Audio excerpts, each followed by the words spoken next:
El presidente Joe Biden emitió un polémico perdón presidencial para su hijo Hunter Biden, condenado por cargos federales relacionados con la posesión de armas y evasión fiscal.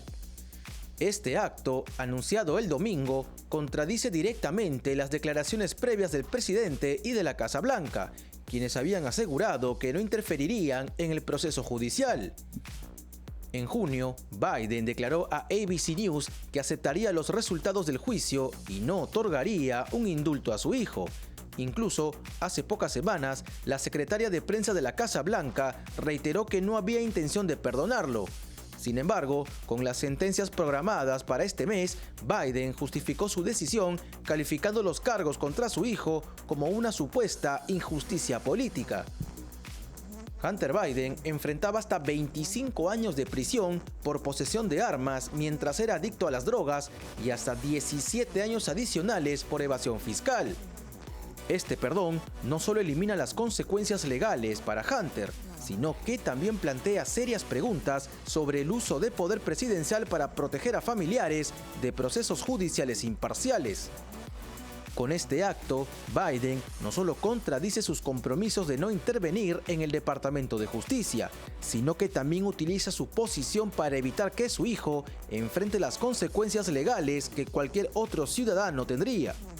Este perdón se suma al escrutinio público sobre los estándares éticos de la administración y refuerza la percepción de un doble estándar, minando la credibilidad de Biden en su compromiso con la justicia y la transparencia. El fiscal de la Corte Penal Internacional, Karim Khan, ha intensificado la presión sobre la dictadura de Nicolás Maduro al exigir la liberación de menores detenidos arbitrariamente tras las controvertidas elecciones presidenciales del 28 de julio. Durante su intervención en la Asamblea de Estados Partes del Estatuto de Roma en La Haya, Khan advirtió que la complementariedad se está quedando sin camino, señalando que la falta de acción concreta por parte de Venezuela pone en riesgo el progreso hacia la justicia para las víctimas. Según el fiscal, cerca de 2.000 personas han sido detenidas por razones políticas desde las elecciones, incluyendo aproximadamente 200 menores de edad. Khan subrayó que su oficina está recopilando pruebas aceleradamente para establecer plazos claros que permitan avanzar en las investigaciones sobre los crímenes de lesa humanidad cometidos por el régimen chavista. Nuestras investigaciones independientes están activas y trabajamos con una variedad de socios para cumplir nuestras responsabilidades, afirmó Khan. También denunció que el régimen de Nicolás Maduro no ha implementado las leyes y prácticas prometidas previamente para garantizar justicia y solicitó la entrada de la oficina del Alto Comisionado para los Derechos Humanos, algo que el gobierno venezolano había prometido por escrito. El fiscal resaltó que todas las vidas importan por igual y aseguró que los venezolanos tienen el mismo derecho a la justicia que otras víctimas de crímenes de lesa humanidad en el mundo. Las acciones de la CPI se centran en garantizar que los responsables rindan cuentas, mientras se insta al régimen de Maduro a cooperar de manera tangible para evitar un colapso del principio de complementariedad. Este pronunciamiento refuerza la presión internacional sobre Maduro, quien enfrenta un creciente aislamiento debido a las violaciones sistemáticas de derechos humanos y la represión brutal contra opositores y civiles en Venezuela.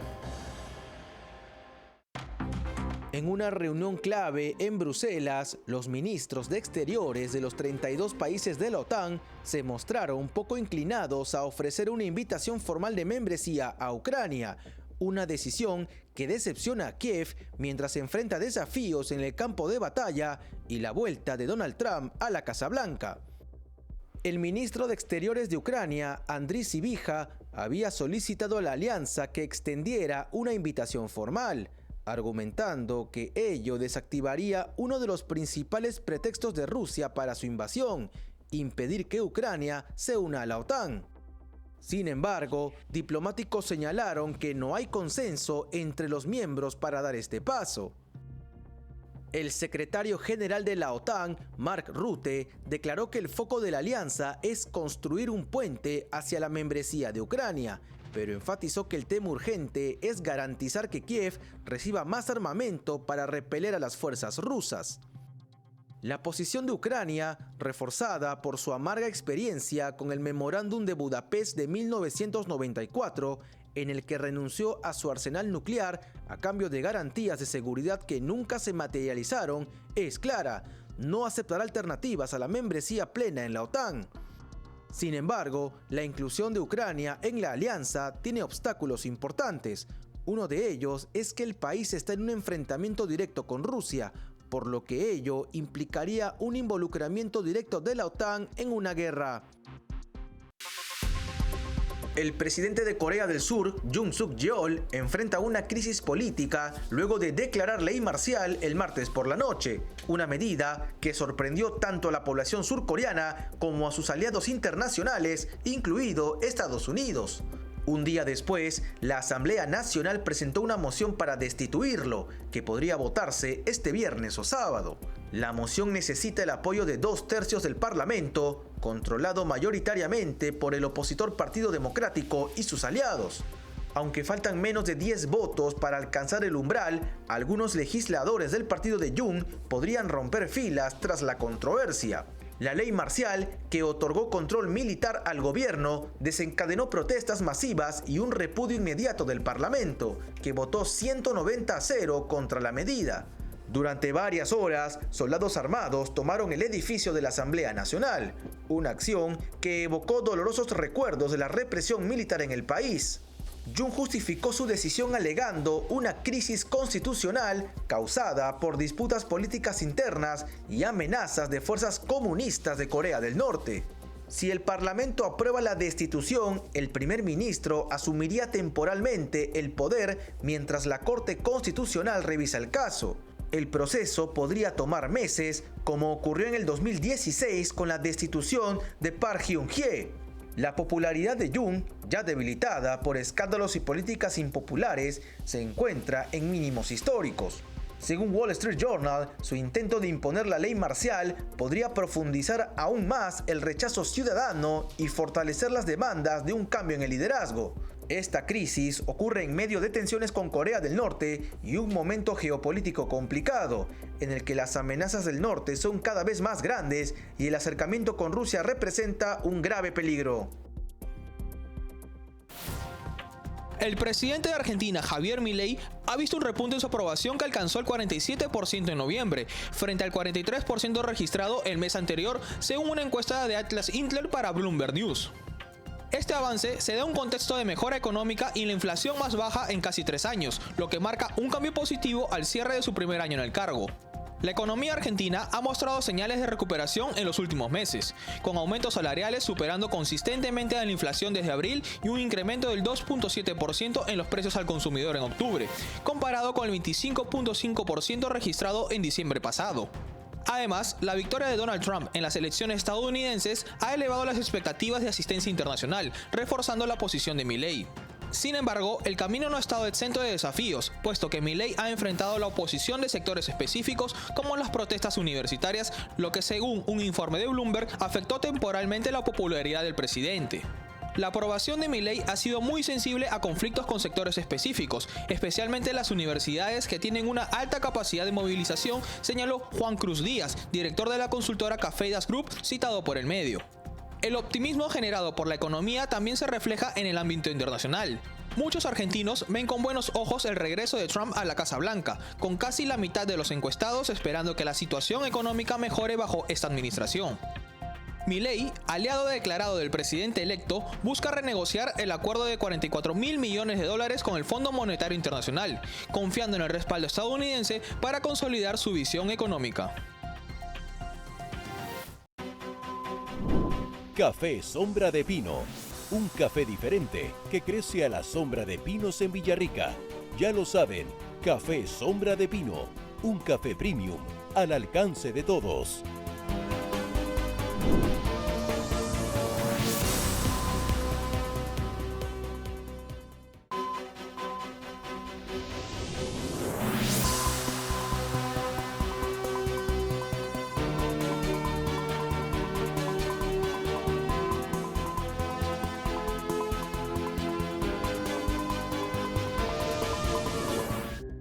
El primer ministro francés Michel Barnier fue destituido este miércoles tras perder una moción de censura en la Asamblea Nacional, convirtiéndose en el primer jefe de gobierno en caer por este procedimiento desde 1962. La votación, apoyada tanto por la izquierda como por la derecha, obtuvo 331 votos contra su administración, sumiendo al país en una profunda inestabilidad política.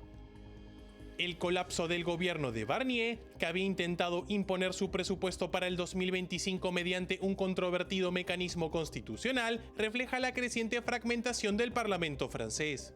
Su breve mandato de 3 meses será recordado como el más corto en la historia del país.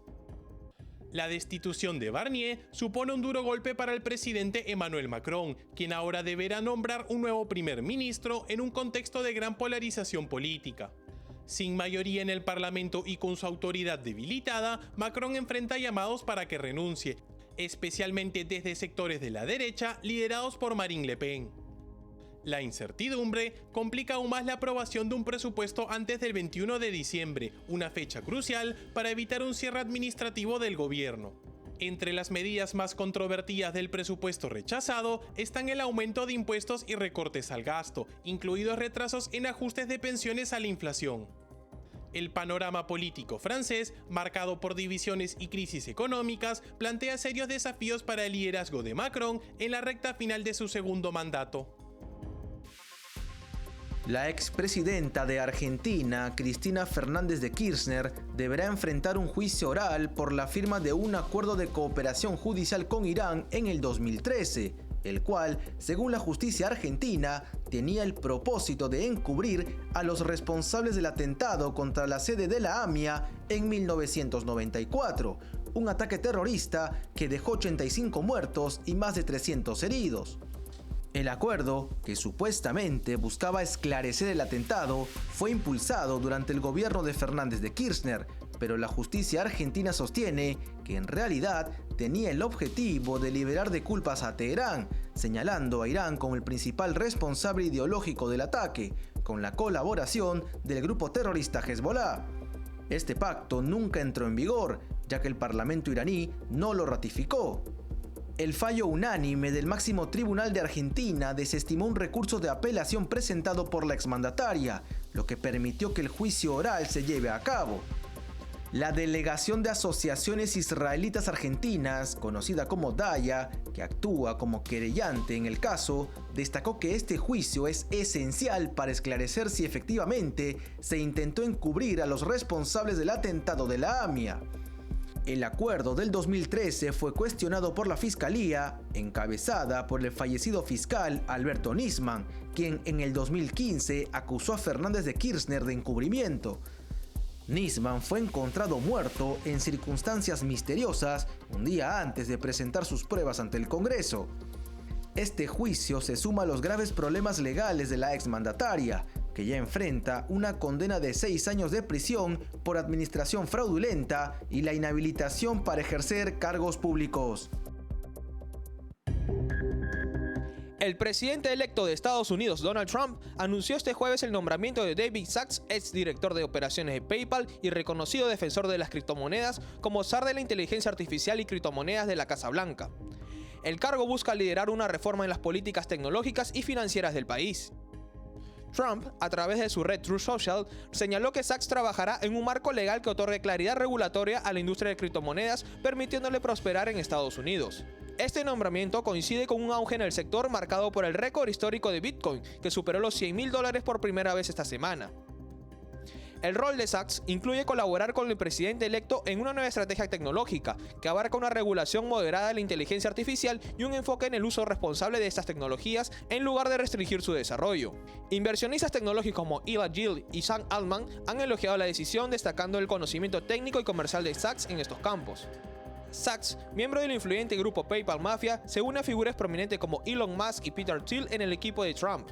Musk, también designado por Trump para liderar un comité de eficiencia gubernamental, compartirá responsabilidad en esta nueva estructura tecnológica. El nombramiento subraya el giro de Trump hacia una postura pro-tecnología y criptomonedas, marcando un contraste con su escepticismo anterior. Este cambio busca posicionar a Estados Unidos como líder global en activos digitales y en la revolución tecnológica impulsada por la inteligencia artificial. El régimen del presidente sirio Bashar al-Assad ha colapsado tras más de una década de guerra civil, marcando un punto de inflexión en la historia del país. Este domingo, las fuerzas rebeldes tomaron el control de Damasco, lo que obligó a al-Assad y su familia a huir a Rusia, donde se les otorgó asilo, según fuentes del Kremlin. El derrocamiento de Bashar al-Assad fue anunciado tras la entrada de los rebeldes a la capital sin enfrentar resistencia militar significativa. Mientras tanto, el paradero exacto de al-Assad y su familia sigue siendo incierto. Abu Mohamed al-Golani, líder de Hayat Tahrir al-Sham, el grupo islamista que lideró los avances rebeldes, declaró que el objetivo ahora es una transición pacífica.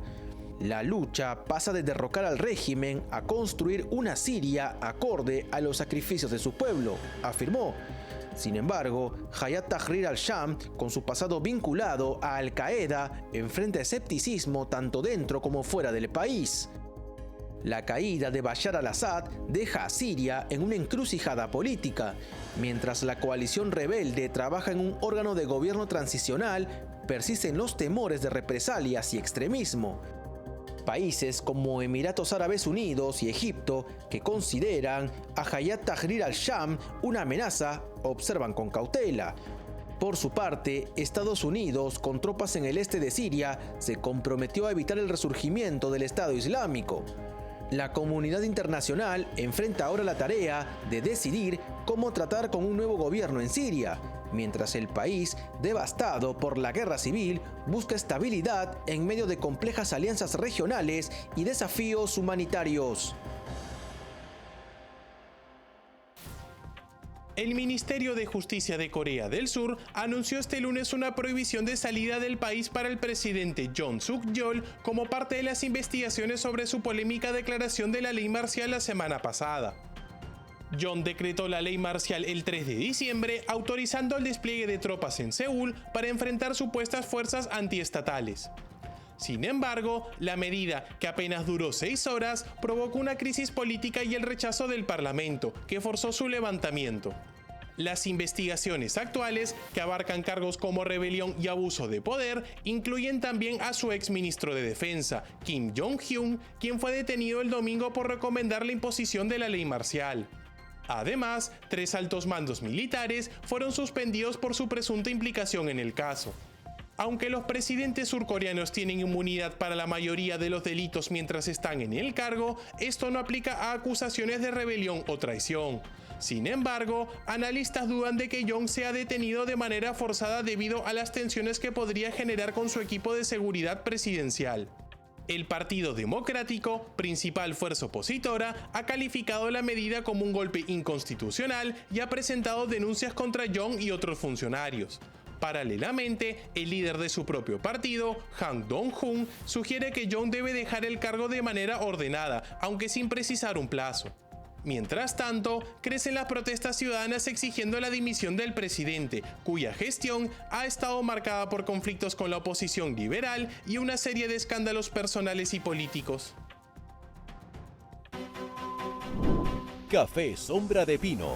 Un café diferente que crece a la sombra de pinos en Villarrica. Ya lo saben, Café Sombra de Pino.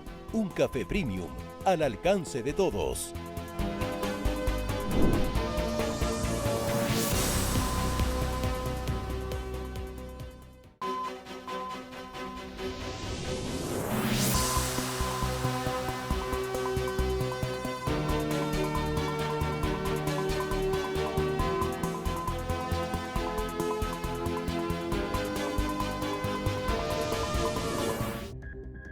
En Montevideo, Uruguay, el presidente argentino Javier Milei asumió la presidencia pro tempore de Mercosur durante la cumbre regional. En su discurso inaugural, planteó un cambio de rumbo para revitalizar el bloque económico, destacando la necesidad de mayor flexibilidad y autonomía para los países miembros. Milei enfatizó que el Mercosur representa solo el 1.6% del comercio mundial y abogó por dejar atrás el corsé asfixiante de regulaciones y altos aranceles. Propuso reducir el arancel externo común para alinearlo con estándares internacionales y permitir acuerdos bilaterales que beneficien las necesidades específicas de cada nación. Además, el mandatario subrayó la urgencia de combatir el narcotráfico en la región, proponiendo la creación de una agencia multinacional para rastrear y desarticular bandas criminales. Esta iniciativa busca enfrentar la creciente influencia de grupos narcoterroristas en la Triple Frontera. Milei concluyó su intervención llamando a una transformación del Mercosur para hacerlo funcional y competitivo en el contexto global. La historia no está escrita, podemos ser arquitectos de nuestro destino, afirmó, destacando su compromiso con un futuro de mayor libertad y colaboración regional. El líder opositor venezolano Edmundo González Urrutia confirmó que María Corina Machado será su vicepresidenta si asume la presidencia de Venezuela el próximo 10 de enero, según declaró en una entrevista al diario español El País. González, actualmente en el exilio, afirmó que fue elegido por más de 7 millones de venezolanos en los comicios del 28 de julio, en los que la dictadura chavista nombró fraudulentamente a Nicolás Maduro como ganador. La determinación es estar en Venezuela para tomar posesión de mi cargo, al que fui electo por más de 7 millones de venezolanos y, si se hubiese permitido el voto en el exterior, esa cifra habría sido aún mayor, aseguró González. Mientras tanto, Machado, quien se encuentra en la clandestinidad, acompaña a González en su desafío al régimen de Nicolás Maduro, en el poder desde el 2013. El Consejo Nacional Electoral declaró a Maduro como ganador de las elecciones, pero hasta la fecha no se ha publicado un desglose oficial de los resultados. La oposición venezolana sostiene que González Urrutia obtuvo la mayoría de los votos y ha respaldado esta afirmación con cientos de miles de actas de escrutinio, validadas como legítimas por observadores internacionales del Centro Carter y la ONU. A pesar de las amenazas y las condiciones adversas, Edmundo González insiste en que asumirá la presidencia y promete liderar un gobierno que represente a todos los venezolanos, marcando un nuevo rumbo en la lucha por la democracia en el país sudamericano. El gobierno del presidente colombiano Gustavo Petro descartó este martes romper relaciones diplomáticas con Venezuela, reafirmando su política de supuesta buena vecindad como eje central de su estrategia regional. Esto ocurre a pesar del fraude de la dictadura en las elecciones presidenciales venezolanas del pasado 28 de julio. Jorge Rojas, viceministro de Asuntos Exteriores, sostuvo que Colombia debe preservar relaciones estables con sus vecinos para garantizar la estabilidad en la región. Según Rojas, la paz en Colombia está directamente relacionada con la situación en Venezuela, debido al impacto de la migración y los conflictos fronterizos. Esto pese a que es bajo el régimen de Nicolás Maduro que se ha generado un éxodo masivo de sus ciudadanos, desplazados por la dictadura en busca de una mejor calidad de vida.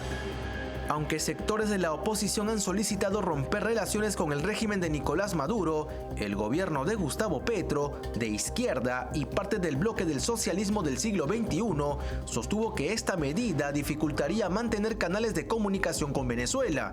Esto pese a que el diálogo con la dictadura no ha tenido ningún efecto. Colombia aún no ha reconocido oficialmente a ningún candidato en la elección, manteniendo una posición que favorece tácitamente al régimen de Maduro. Sobre la participación de Colombia en la toma de posesión de Nicolás Maduro, prevista para el 10 de enero del 2025, el viceministro señaló que la decisión final será tomada por el presidente Gustavo Petro junto al canciller Luis Gilberto Murillo y será comunicado oportunamente. Esta postura, percibida como complaciente ante un régimen acusado de sistemáticas violaciones de derechos humanos, genera dudas sobre la verdadera relación del gobierno colombiano con la dictadura venezolana y pone en entredicho su compromiso con los principios democráticos. Mohamed al-Bashir fue nombrado primer ministro en funciones de Siria, encargado de liderar la transición hasta marzo del 2025, según informó la televisión estatal Ahora, bajo control de las fuerzas que derrocaron al régimen de Bashar al-Assad. La prioridad de este gobierno es normalizar el país y gestionar los asuntos más urgentes durante esta etapa inicial. El Consejo de Ministros, con la presencia del anterior primer ministro, Mohamed Ghazzi al-Jalali, formalizó el traspaso de poderes al nuevo gabinete. Este gobierno provisional estará en funciones hasta que se inicie un proceso constitucional que defina la estructura política de Siria tras la caída del régimen. Entre las medidas prioritarias de esta administración transitoria se incluye la disolución de las autoridades de seguridad vinculadas al régimen de Al-Assad y la anulación de las leyes antiterroristas que eran utilizadas para reprimir. Sin embargo, aún no se han detallado los pasos específicos que se seguirán para garantizar la estabilidad en el país.